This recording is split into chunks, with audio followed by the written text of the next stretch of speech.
afternoon, everyone. My name's Dick. I'm a photographer here in Sooke. Today I'm going to talk to you a little bit about how I create some fine art photos and use time and motion in that. So these are just my thoughts on it. Other people have different thoughts on what they consider fine art photography. Obviously we're at the Sooke Fine Arts Show and there's all sorts of styles here. So I hope everybody's been enjoying that. I'm going to begin with a little bit of background today on myself, how I got into photography and moved into fine art photography. Then I'll be discussing some more on fine art itself and photography before I move into how I use motion and time in my photos to create a certain fine art look. My hope is by the end of this talk, you'll have learned a little bit about the subtle changes that can be done both in camera and in your processing after that can make your photos more expressive and artistic. So, as you can see, this here is me out on one of my many photo trips. I like to get out now as much as I can to do photography when I'm not working. But I started actually doing my first photos a little before I was 10. I had a tiny little pocket 110 film camera. I don't know if anybody remembers those. And I would take a lot of snapshots with those everywhere we went. And I think it was always fun to get back and see what you're doing. But at that time, all they were was little souvenir snapshots of what we've been doing. Later on, I got a Polaroid. It was nice because you could see instantly the results. You'd hold it there, wave it for 30 seconds, a minute, and it would develop in front of your eyes, and you'd see what you did. And it was actually a good way to learn what looked good. You didn't have to try and remember what you did in the camera. And eventually I got a first film, 35mm film camera, a Canon 81. I still actually have that today and take it out sometimes to do photography with that. But when I was using that as a kid, eventually there was a night school class being offered while I was in junior high school in photography and black and white film development and printing of the black and white prints. And it sounded pretty interesting to me. So I took this night school class, learned the techniques doing that decades later I'd be using with Photoshop and other programs like that and digital cameras. Similar techniques, you can do far more now, of course, but so it was a good start. I enjoyed the opportunity to see the print actually develop before your eyes in the solution, and it was just like magic that it's coming to life, like that Polaroid, but you have so much more control of it. So I took up taking pictures and printing photos for the school newspaper and the yearbook. And those things that basically were just action shots of people around the school, sporting goods, sports, and things like that. And I learned a little bit about how to frame photos. Still very much experimental at that time with what I was doing. But one of the interesting things is when you're printing for a newspaper, at least in those days, the school newspaper required that they had what they call halftone, which I would have to put a special screen filled with dots in front of the projector that projects the image onto paper, and it would block out all these little spots so that there's more space between the ink that's going to come out when they print it on the photograph. And that's how they did the shading, was by having this special screen printed on there. So it was really an interesting moment to learn how stuff is done in the media and more different techniques for photography. So that really got my interest in how you could be creative with photography, how you could manipulate photos to look different ways. And there was a period of time after this, though, when I didn't do very much photography because I just got working full time, wasn't making a lot of money, couldn't buy the new cameras, digital was just coming out, and there was always an excuse. One of the excuses was I spent 25 years in the Canadian military, and a lot of places we went, they didn't really like you carrying cameras, or if you had something decent, you destroyed it.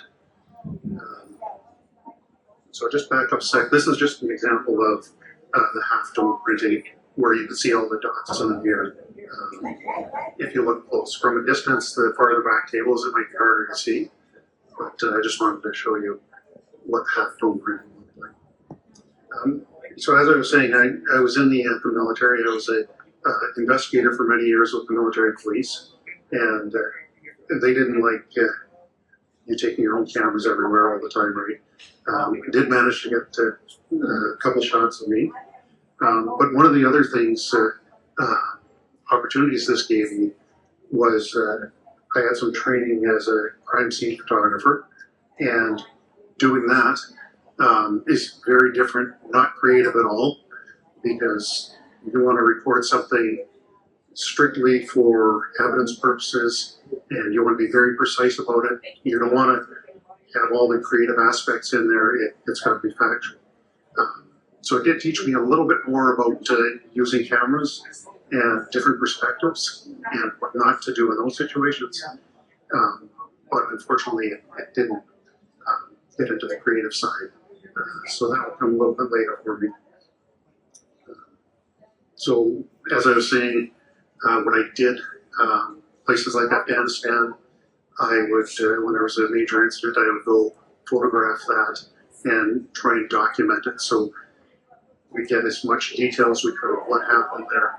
And documentary photography in general is not creative, right? So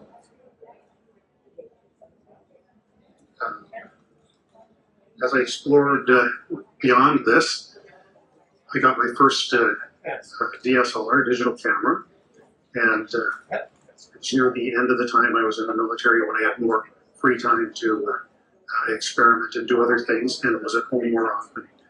And that's when my love for photography again really took off. And at first, it was photographing everything in nature. When I was growing up, it was air shows. I loved airplanes, and I still do to this day. But my main focus now is nature, landscapes, seascapes, things like that. And so my shots were very basic at first, and over time I would develop techniques. I saw other photographers, I come to shows like this, see the art that's here, get inspired by that, the photographs, the paintings, everything. And I try to take that all in. But before I get too far into discussing art, fine art and photography, we should ask, or should say a little bit about what I believe fine art is to me. And as I said, everyone will have their own definitions of it.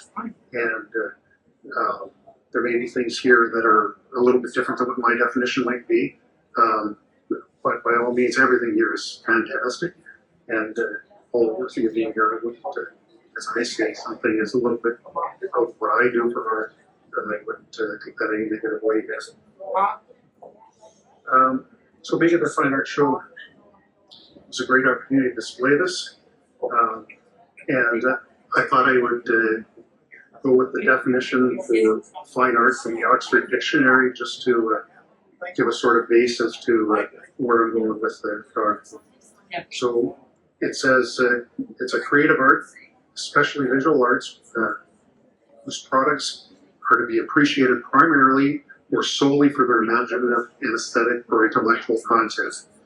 And so you can see right away that differentiates it from something that's strictly a documentary style. It's going to be more creative, imaginative. It also says it's an activity requiring great skill or accomplishment. And as you see, look around here, it's just amazing the different levels of skill it takes to create all these beautiful pieces. That goes for everything from the sculptures to the paintings to the photographs.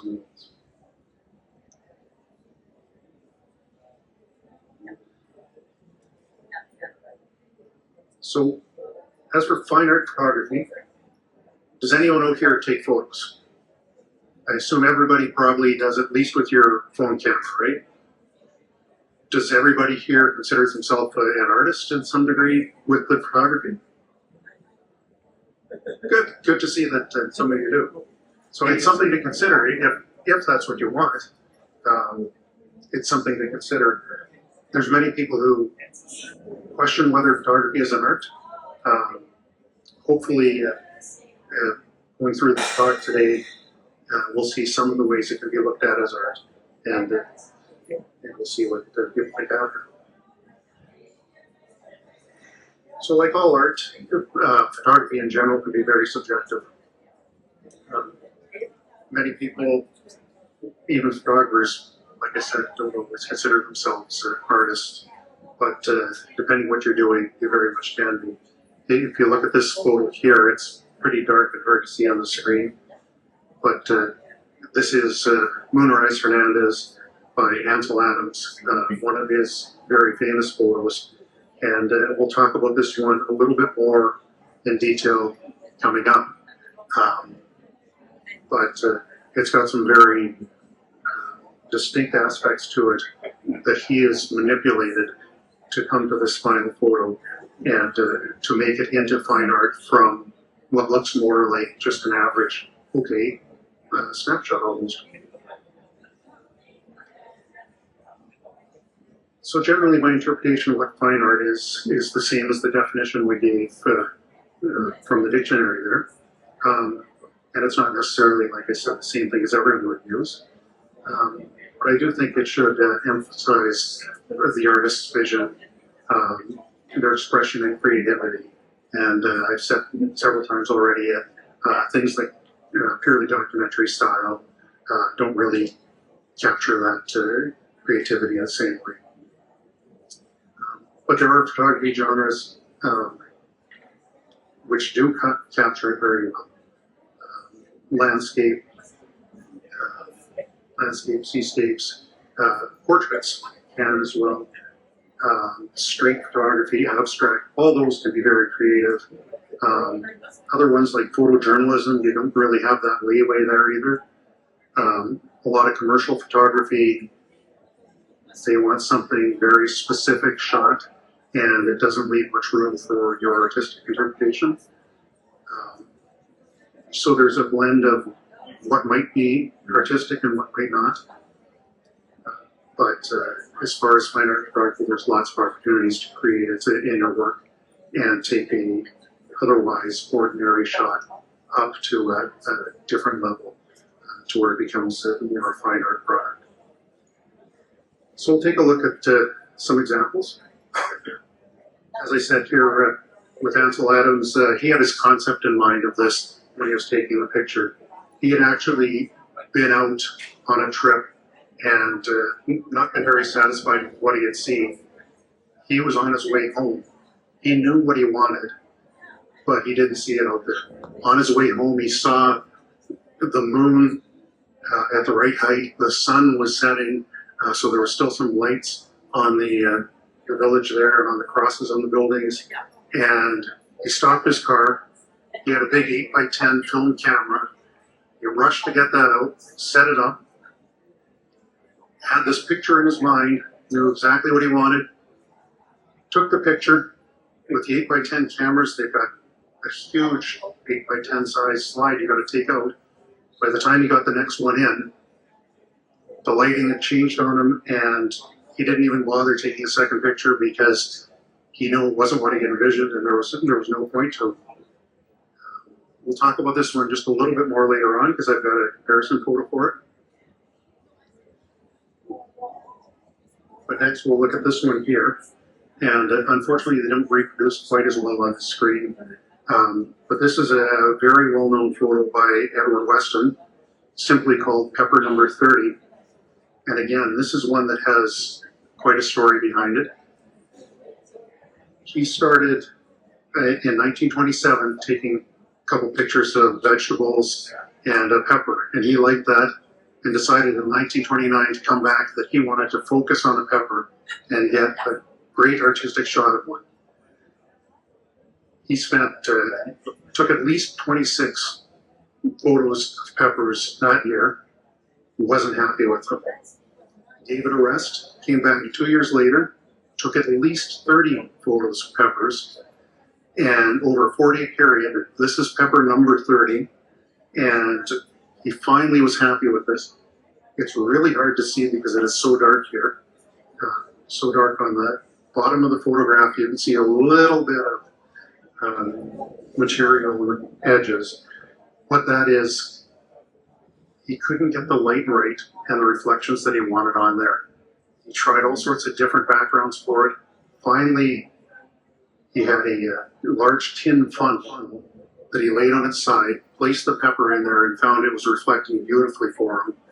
And that's what he used to get all the shadows to highlight the curves and give it the look it has there.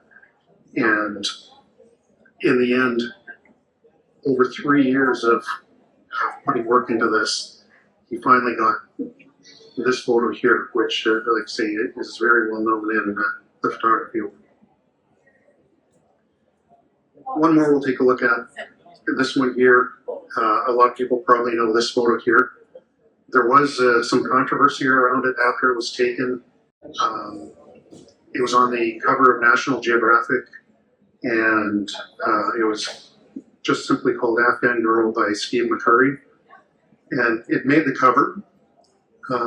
Later on, there was the controversy over whether it was photojournalistic or not, because he actually had her pose, and those don't go by the pure journalistic guidelines. I believe he has since reclassified it, doesn't call himself strictly a photojournalist anymore. But it's still an outstanding photo. What he did for this, this woman was a young, I think it was 11-year-old, but a young refugee from Afghanistan who had fled to Pakistan. And she was in a camp there with a bunch of other schoolgirls. And he got permission to photograph in the camp for their story, and saw her and saw how striking her eyes were. So he asked permission. He got her off to one side where he photographed her, and the look of fear in the eyes apparently had a lot to do with the fact that he was a white man there that they didn't know, and that frightened her. But it did play well to the story that the magazine was trying to tell, the fear in the camps of what they'd seen in Afghanistan. So there was controversy to it, but when you look at it artistically, the look he's captured in her eyes, the clarity, the piercing look, the contrasting colors, all make a very stunning, captivating photo. And whether or not it was going for photojournalism in this case, I would say this is definitely a fine art photo.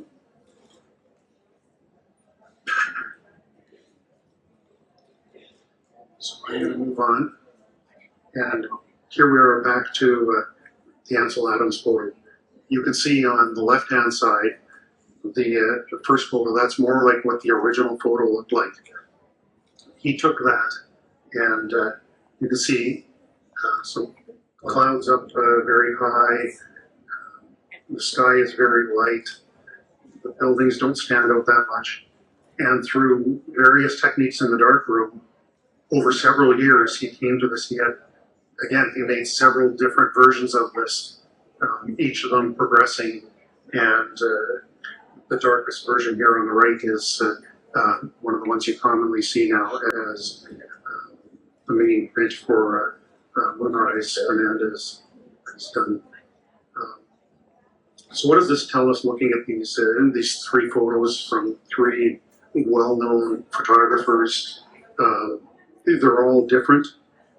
Two of them are black and white, one of them's color, but they're all definitely fine art.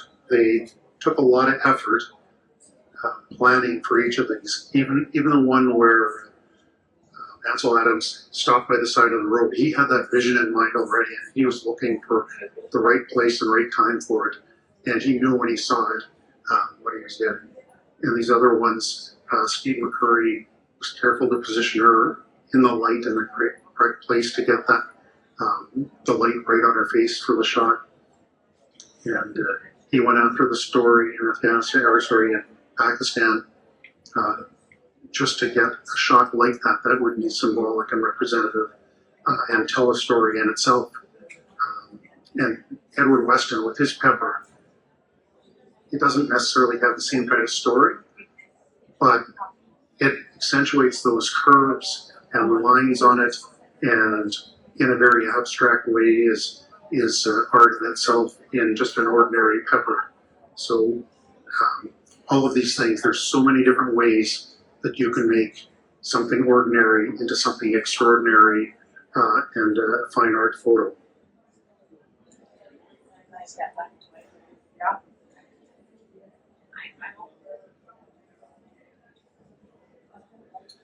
So we'll take a look at one more photo here. Excuse me. This is James Dean walking here, photographed by Dennis Stock. The reason I'm showing you this is I wanted to show you how marked up the photo on the left is. That's his original photo. And the photo on the right is what he turned it into.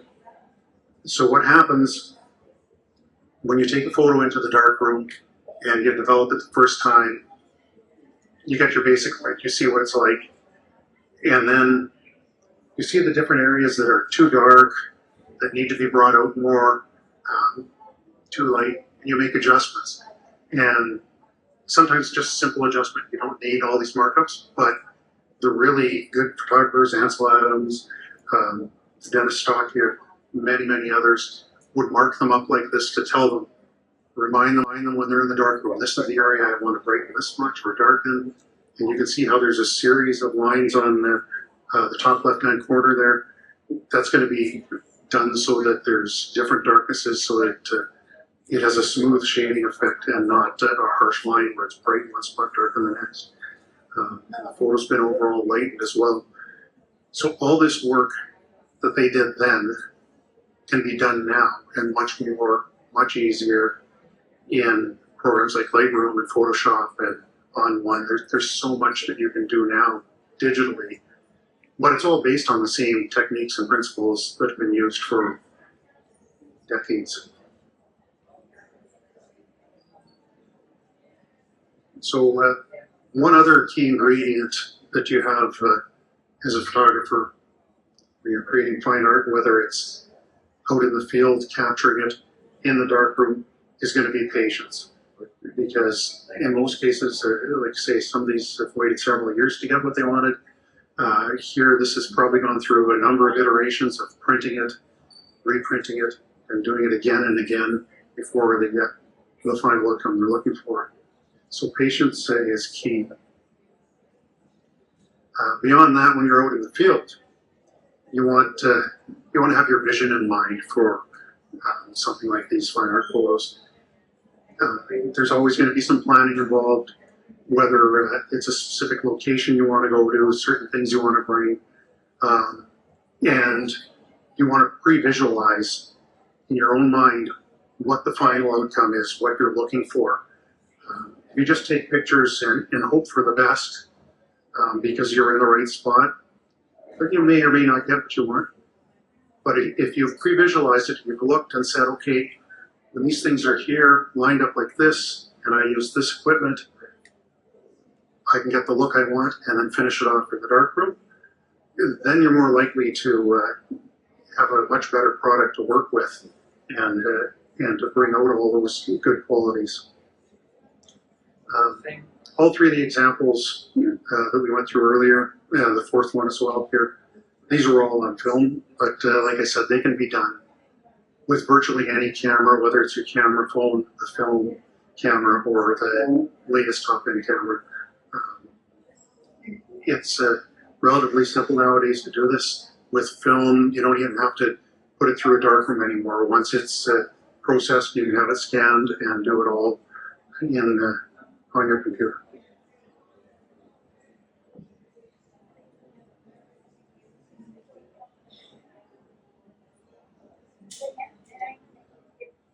I thought I'd bring a few things together here. This photo is by Victoria Hack. It's untitled. She's actually a photographer, originally comes from England, but has been living in BC for quite a few years now. And she covers a whole range of different styles. But I thought this one here was a good example of something that's fine art. It's including a model in it. And the way this is created, it's a very long exposure. Obviously a windy day. They took a ladder out so that the model would be elevated out of the water, and it gave room for the dress to flow in the wind. And the long exposure makes the lake top look almost smooth and milky, and it gives it a very distinctive artsy look. Things that were kept in mind, Stuart kept in mind the conditions. You've got the clouds there to reflect some of the sunlight, so she wanted to come closer to sunset when you'd have the lighting conditions like this. The models have a variety of different dresses. She wanted a nice white one to show off the contrast here. Often she has different weights for her models, so likely the red hair is not natural in this. She got the look there to be a little more stunning. And it takes a lot of pre-planning to get something like this. And there's a lot of skill and art involved. I'll take you now to one of mine. And for those that are photographers here, I include a little bit of technical data on it. So this photo here was done in Alberta. It's a 30-second long exposure. The f-stop is 2.8, so a very wide open aperture. And it was taken with a 35mm lens. The thing about this one here, the moon is lighting up the side of the building. And if you look, you can see a little satellite dish on there. You can see the shadow, and that's all being cast by the moon. Because it's 30 seconds long, and it was about a half moon, there's quite a bit of light there. So the lighting on the ground is all from the moon. The light on the front of the building, the moon wouldn't have been reaching, so we had about a foot-wide LED panel put up about 8 feet high, and just to the right of where my camera was from this, to provide a little bit more light on the front of the building so that it wasn't in shadow. And it took a fair bit of planning just to set that up. Obviously getting permission to use this site and everything as well as part of the planning process. And the sort of yellow haze in the background is just glow from the city lights in the far distance.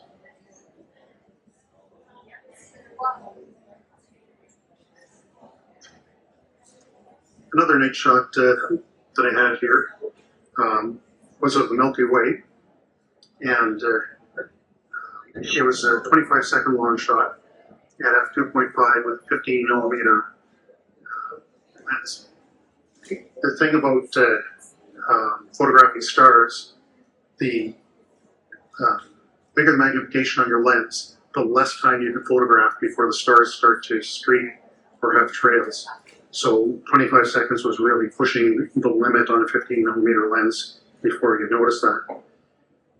What I did on the picnic table down there, I took a little electronic tea light, set it on there, and most of the light there on those rocks is from that. I did lighten that up a little bit in post-processing later, but I had a plan to know when the light, when the Milky Way was going to be in that position so that it was coming up over the table. And nowadays, that is relatively easy because there's apps you can get on your phone, and you can either go down to that location any day you want and look at it and position where the stars will be at a certain time, and you can be there within a few minutes of that time, and it'll be bang on. The only thing you have to worry about then is your weather. And of course, I wanted to go on a night when there was nobody there, so I picked the middle of the week, and late enough at night nobody was going to be there. Brought my own light because I knew it wouldn't be bright enough to light that up. And that's sort of how this one here was made. One more night shot. Again, I'm back in Alberta here. This is another 30-second long shot. at f5 this time because I wanted a little bit more focus because I was fairly close. And it was on a 16 millimeter lens. What I did for this, I had a single very dim red light that I placed between those two openings, two arches there, just behind that post, so you couldn't see the light itself, but it would light up the inside. And if you look at the bottom near the post, you'll see almost a bit of a yellow light. It turns out there was a actual door in the basement that had a light in it of some sort, and there was a little bit of light coming out under that crack. And it's interesting because that's the only place that had any sign of use of this. There's no roof on this, it's all wide open, but apparently some sort of storage closet that's still used for maintenance of the location. But I wanted to, let's say, 30-second long so that it would allow enough light to be on there. I also took a white light and shone it at an angle along the front face of it so that it would show some of the texture to the bricks, so you could make that out a little bit more. I wanted to have a longer exposure like that also because the clouds were moving in the background and I didn't want to capture any clouds that are a little more streaked. And I kept the sky quite darkly, so it was a cloudy night anyway. One of the other techniques we'll talk about is intentional camera movement, and that can be done in many ways. For something like these trees here, what I've done is move the camera up and down while I'm taking a longer exposure shot. And longer exposure in this case, I mean 1/13 of a second. It was fairly bright out, so I had an f/18, and it was at 191 millimeters, so it's a little ways back. But that motion in the camera at 1/13 of a second even is amplified so that it gives you this streaking look. And apparently there's a slight twist in my hand because you can see it sweeps a little bit, but I like the effect. But to get something you like doing this, it can take dozens or hundreds of shots even, and most of them are just, and then you get this and process it a little bit more and come out with something that is sort of representative to me of a windy, stormy forest.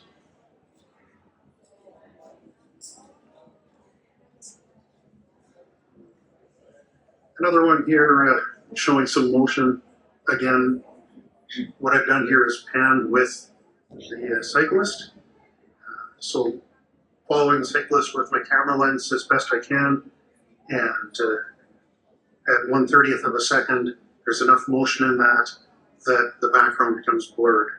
And if you're doing motorsports or something with cars and that, you want even faster shutter speed because you're going to be moving so fast. You can get some really nice backgrounds and scenes that way. I'll stop with the photos for a minute, go back talking a bit about some of the techniques that we were using. So we talked a little bit about the darkroom, and what I've done for darkroom work myself is black and white. That's what I know best. Color darkrooms, there is a little bit more you can do, but it's also much more difficult to operate in because you can't use any source of light at all other than for print. So in a basic black and white darkroom, you have an enlarger, which is your light source. The light points down onto a flat surface where you're going to put your photo paper. And once the paper's on there, the only thing you can have for light is a dull red light because the photo paper isn't sensitive to that. So you have the dull red light on to help you see everything else around you. Usually you'll line up your photo, make sure it's in focus on the flat surface before you put the paper there. Shut off the light, put your paper in, turn on the light, and depending on the photo you've got, the negative, sorry, the paper you're using, the time you have light on for will vary. But you'll have your time initially that you set it to, And once that's off, you take it out of there, put your paper in, usually you have square pans full of different liquids. The first one is going to be a developer to actually develop the black and white in there. You'll put it in there, and this is where you can actually see it developing before your eyes. It goes from very faint to much darker. The longer you leave it in there, the darker those dark areas are going to get. So you take it out of there after however much time you judge is right. Move it into the next one, which is called a stop bath, and all that is for is to stop the developer from working so that it stays at that level, doesn't keep getting darker. And then you put it into a fixed bath, which locks everything in. And basically from that point, even if you splash something on it, it shouldn't change anymore. It's been fixed and set like that. Then they're rinsed, and you take them out. You look at that print, you know the times you've had it in the enlarger and your developer, and that's where the image we had earlier that was all marked up, that's where you start doing those markings. That's where you start saying this area is too dark, this needs to be lighter, the overall photo should be lighter. And that's how the process goes for that.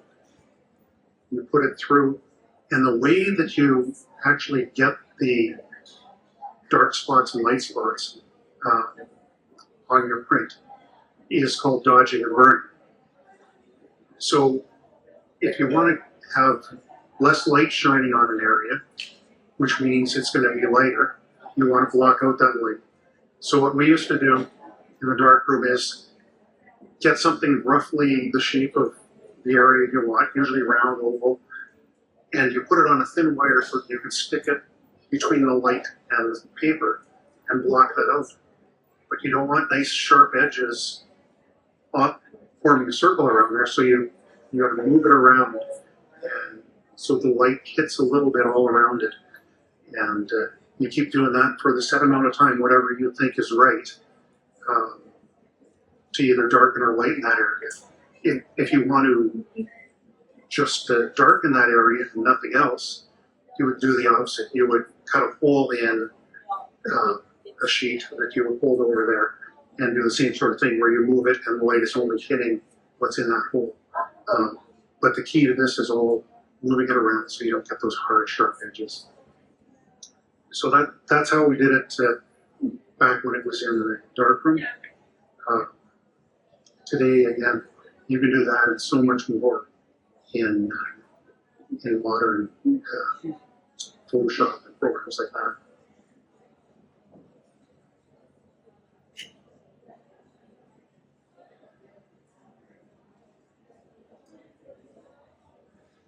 So finally, I'm getting to time and motion in the photos. We did show several examples of motion here and time and how that works and how it affects the photos. Just give me 1 second.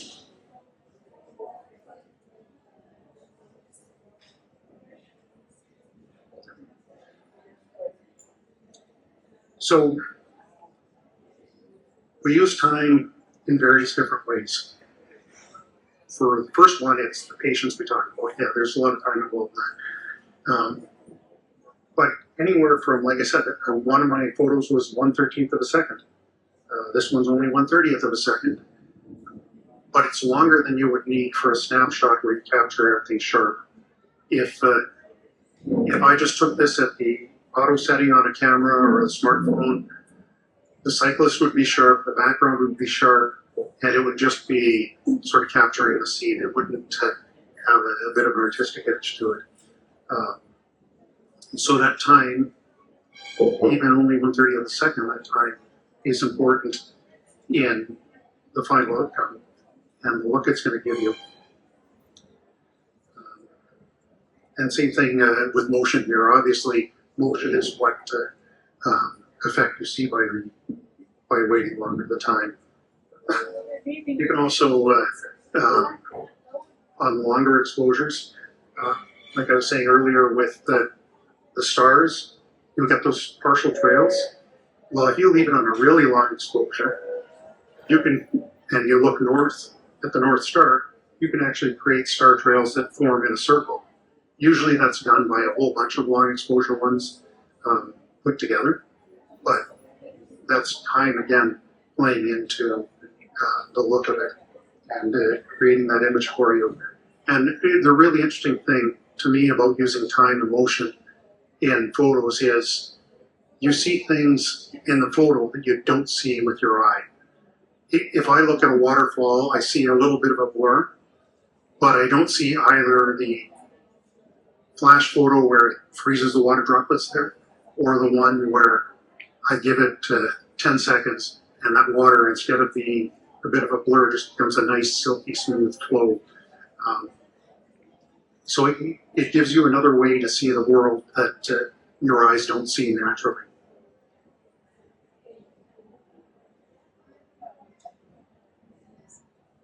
So like I was saying, it's not just waterfalls, water in general. If you've got waves, even ripples, if you give it a long enough time, it'll smooth all of that out and give it often a very milky texture, especially if there's a lot of breaking waves,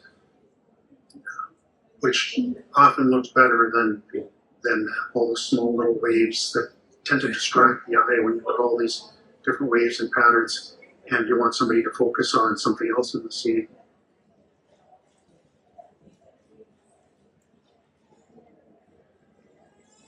So we talked a little bit about some abstract images as well. The one previously here is pretty abstract, but you can get even more abstract by moving your camera faster. You can do things like have light trails, so you take a photo at night and you have cars or buses go through, and the car, you're not going to see the car if it's a 30-second long photo. What you will see is these streaks of the white lights as they go by you, and the tail lights, the red. So it'll just look like these lines in the middle of your scene, and that can produce quite interesting photos that way.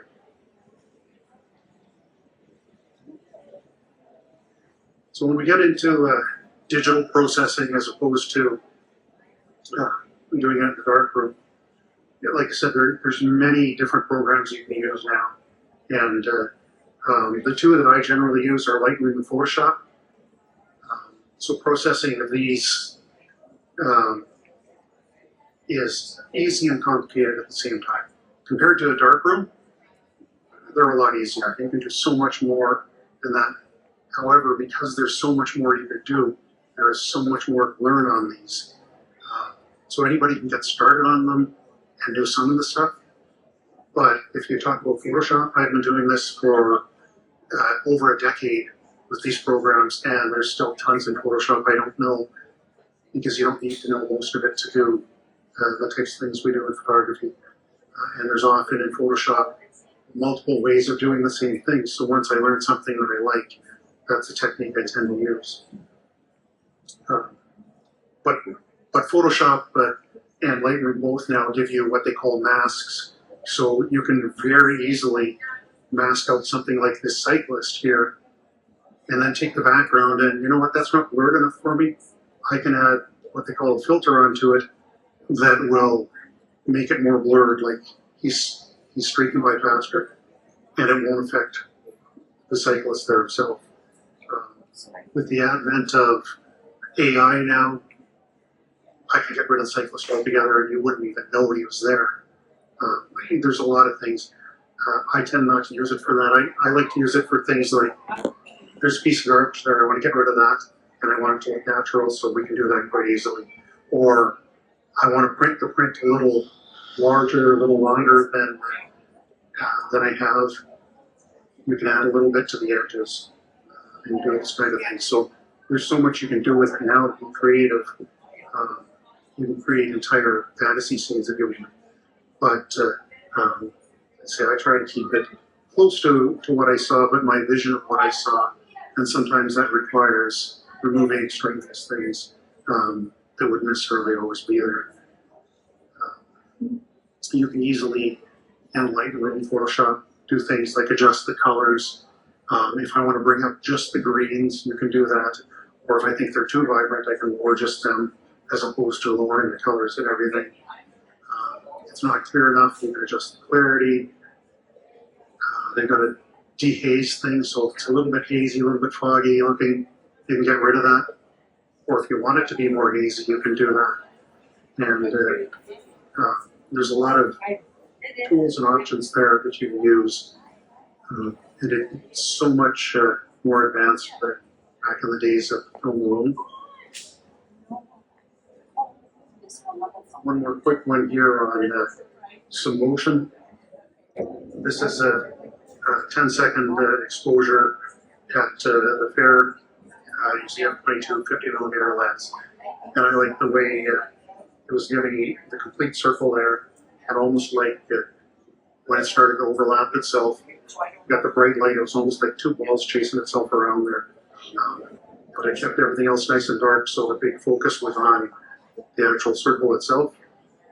And I just thought that would be something interesting to get. Again, this is something you would never see just with your eye. You have to do this with the camera so that it gives you that extra time.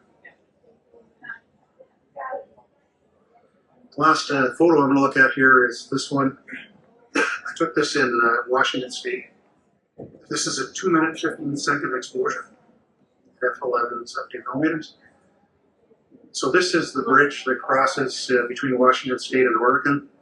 And right in front of us here, you see there's several posts that lead your eye towards that bridge. In reality, on the left side, there were about half a dozen more posts, and on the right, there were a ton of posts, and it just looked cluttered and unclean in that. And by eliminating those in Photoshop, I was able to get a nice clean look here. It was a foggy day, but I increased the haze slightly. The water looks very white and milky because it was such a long 2-minute 15-second exposure, and it gave a very different feel to it. So these are just some of the things you can do with the modern tools we have. And this computer battery is just about dead, but I'm at the end of the slideshow portion. All right, well, I'd like to thank everybody for coming out to the Sooke Fine Arts Show, for spending a little bit of time listening to me. I hope it's informed you a little bit, and hope everybody else has a great day. Thanks again.